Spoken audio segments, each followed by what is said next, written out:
I'm Novena Carmel, and I'm here with the legend, Scary Pool Party. I say legend because a lot of folks were saying that in the chat, understandably so. Oh, man. It's a lot. It just feels like you just feel so like grown and wise.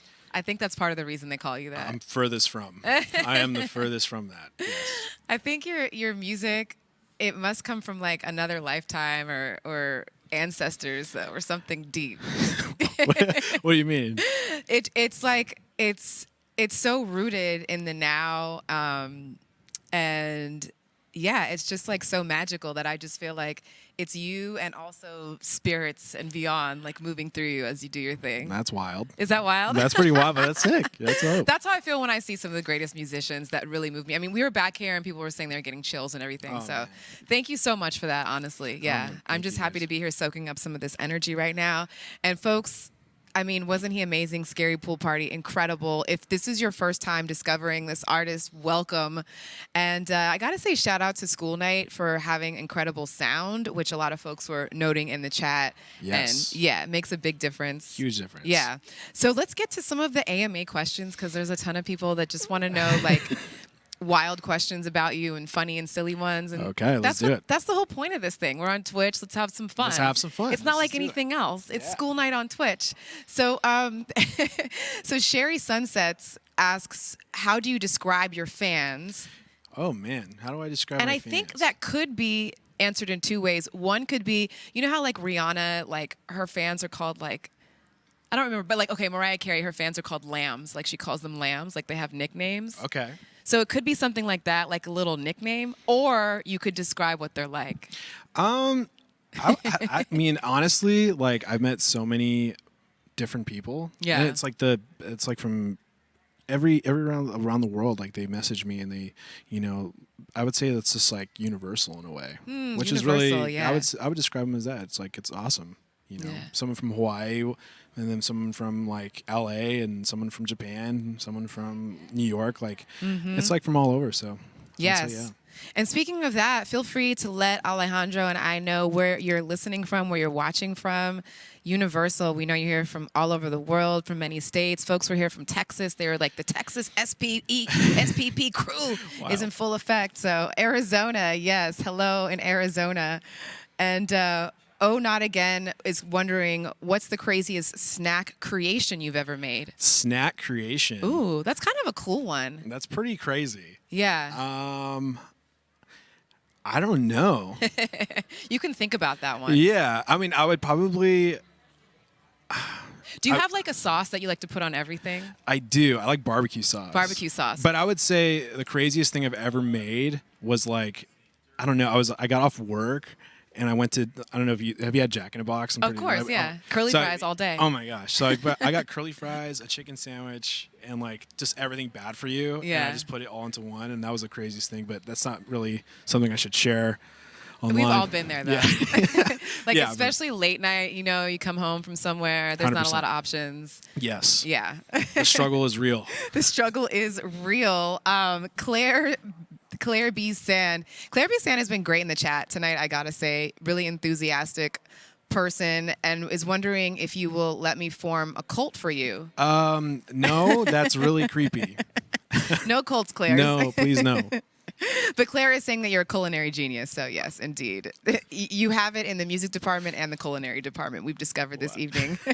And Jack in the Box tacos, woo, yes, coffee helps, indeed. Yes. The tacos are what I was going to say. I don't know if they still are 2 for 99 cents, but they used to be. Maybe upped the price. $1.29. They're like $1.29 now. Yeah. Another question from the chat from Bruce Aguilar is wondering if you could collaborate with any artist, past or present, who would it be? I mean, I feel like that question can be endless. Yeah. Like, there's just so many. I would say in like the more heavy realm, I've always been a fan of them, but Code Orange, Turnstile, and Nine Inch Nails, of course. And then on every other style, I would say like Stevie Wonder, Trent Reznor. Big time. You know, it's like, it can go endless. So. Yeah. There's so many people that inspire me every day, so.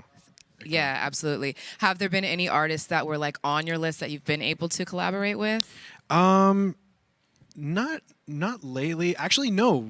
Code Orange. They helped me with the video. Oh, cool. I put out, and yeah, they absolutely killed it. They like made this like 3D whole world, and they just they're just talented in every way.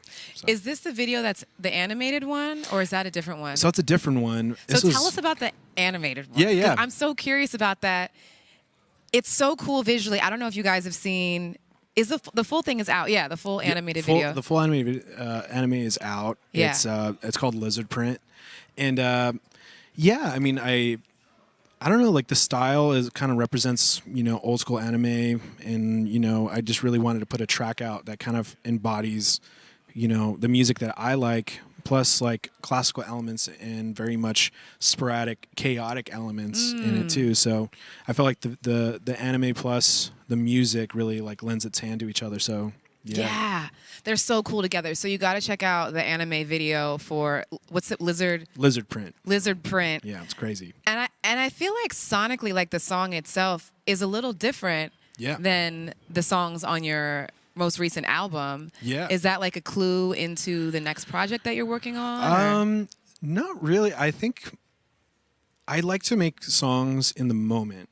So I think that song is really that moment. I was really feeling inspired by classical, and I had like this violin sample that I was working with, and I was like trying to like, warm up on my guitar. Yeah. And I was like, man, this sounds really cool if I just like put some beats to it.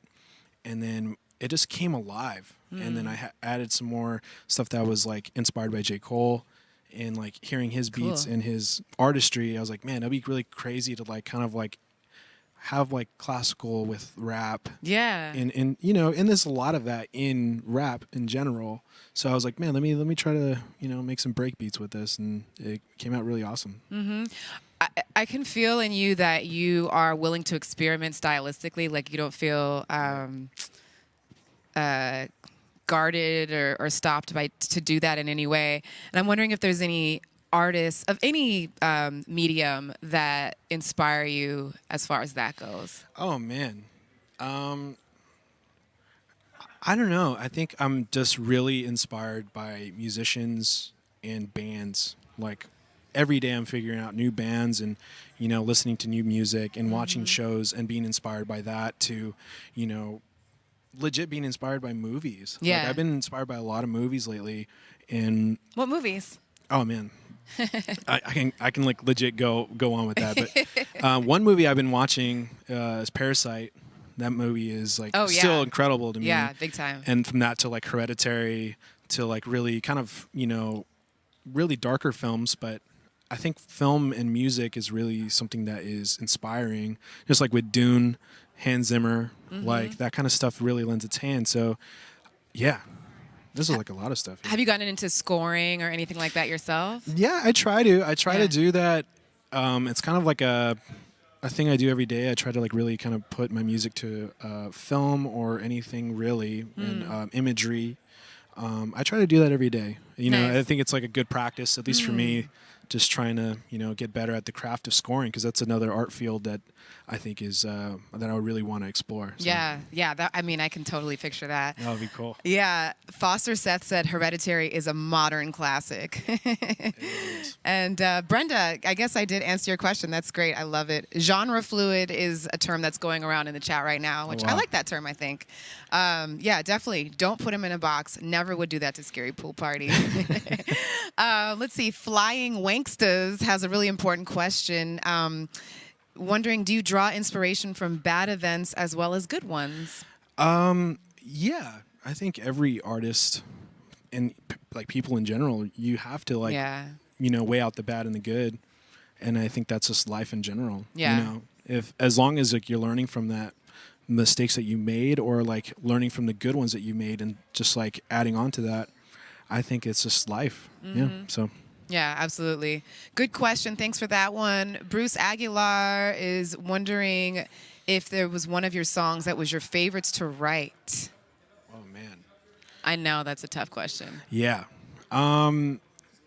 Favorite would probably be legit the whole last album I put out. Yeah. That was like... Hell yeah. I love that. It had like the whole working with Rob Mathis and actually going to Capitol Records, and which is down the street. Yeah, right across the street. And recording in those rooms was insane. Yeah. So I would say that whole record, if you haven't listened to it, check it out. Yes, listen to the record. Man, those strings in that really were a treat. It's such a beautiful record, and it was released in 4 parts, right? Is that? Yeah, I try to like make it into like it came out in the whole album, but I Okay. try to like, kind of like narrate it and have it chapters. Yes, chapters, And right? So, yeah. So can you, for those that are new to to the project, what are the chapters of the album? So it kind of like, I'll tell you like the original idea was basically like I wanted to really set a tone on a soundscape level of telling a story that almost like reflects the emotion of going through life. Yeah. And like, I'm still constantly learning about stuff and really learning from, like, as we said before, like learning from mistakes. And like, I wanted the album to really kind of like tell a story of like, from when you fall in love to when you get your first job to like how you feel when you lose your job, to how you feel when you make those mistakes or when you're trying things to better your life. Like, I think that whole album is really like a testament of like the emotion I wanted to do in a soundscape place. So that whole album's like from the first 4 tracks, you'll hear acoustic stuff, and then you'll start hearing the like symphony that comes in, and then like halfway through the album it's more real electronic stuff. And then like you get towards the end and it gets really heavy and like hectic and ends on a really big classical piece. And so I just really wanted to make an album that goes through life. Yeah. Yeah. The Act of Forgiveness is the name of the album, in case you're looking it up right now and you're new here. It is so beautiful. Highly recommend it. And let's get into some more AMAs. Awesome. RT Whittle asks, is Dissonant Harmony a song you will release in the future? That's one that people really like. Yeah. They like that song, and I like it. I just like I just really haven't found like the right recording for it. I'm like really, I don't know, not picky, but I'm like, I feel like that song is really precious to me, and I put it out on my SoundCloud, and when stuff started kind of like picking up for me, Yeah. people like ripped it off my SoundCloud, and then they were listening to it, and which was awesome. Yeah. But it was crazy. I'm like, oh man, like if only I had like in my mind like the right time to like put the recording to where it needs to be. Like I would totally want to put it. But yeah, I would say it's going to come out in the future. At some point. Yeah, when that's the a timing long, is right, long story. But anyway. No, it's good. So stay tuned for that, the new updated version. Yeah. Els Wagner asks if you have a favorite part in your process of creating music. My favorite part is definitely like on the collaboration tip of everything. Yeah. I think that's my favorite part, because hearing a song from a demo towards the idea, and then it gets into the state of where like you're like, wow, that's like the finished idea. I love that whole process. And so if I can collab with somebody, and like for instance like Rob Mathis, who did the strings for my last album, he would call me up and be super excited about like hearing certain things and like bringing the song to life, and I thought that was really like, that's cool. I think for any collaborator, there's a team behind everything, including even the show. Like everything, as far as like your team makes it happen and it comes to life, that's like the biggest payoff. So Yeah. And sometimes when you're on the other end and you see the finished product, you don't realize everything that's put into something. Yeah. Which is also part of like, if it's done really greatly, sometimes it's hard to tell everything that was put into it. Yeah, it's seamless. Yeah, it is seamless. Yeah. One more AMA question comes from Darth Raiders, is wondering, what is the first song you learned that influenced you to play guitar? Oh, man. I don't know. Probably Pink Moon, Nick Drake. That was Nick probably Drake, awesome, yeah. Great Yeah. artist. Yes, indeed. Nick Drake. Let's get to the Mitsubishi Drive Your Ambition question of the night. This one is voted on by the chat, so they had like 3 options. Oh, nice. And they picked this one, which is Scary Pool Party. What is the most underrated track on Act of Forgiveness? I don't I would say actually it's not, I don't see it as underrated. Yeah. I see it as like I really appreciate it. but the act of forgiveness, that song is like, there was so much love that was put into that song. And so I would say that would be the most underrated track. But that personally for me, it's like, I just love that track so much. And so, yeah. What space were you in when you wrote that one?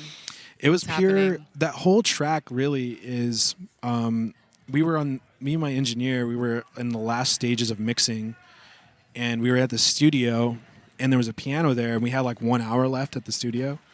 And I was like, man, I can't just like be here and not play on that piano. And so I was like, can you just record me? And he's like, yeah, let's do it. And so I went in the piano room, recorded it, and legit that take, we did 3 takes. That was the last take we did, and it was all improv.